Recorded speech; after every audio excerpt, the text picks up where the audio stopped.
Okay, so share ko sa inyo to guys, no? So ngayong araw guys ay magtatanggal tayo dito guys ng adhesive glue natin guys dito guys sa backrubber guys ng phone device natin guys, no? Gamit guys yung tools natin na ito guys na pangtanggal nito. So mechanic ito guys, no? So try natin guys kung kaya guys ng tools natin. So pandarin natin. Yan. So set tayo dito sa pinakamalakas guys. So yan, green na yun siya guys, no? So try natin guys kung kaya guys ng tools natin. So ayan siya guys, no. So mabilis lang natin siya matanggal guys, no. Yan. So makita nyo guys. Yan. So mabilis lang siya matanggal guys, no. Yan.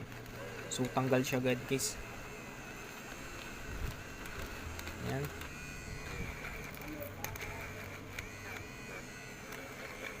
So makita nyo guys. So tanggal siya guys, no.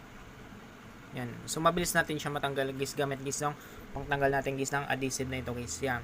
So mechanic guys yung tatak niya.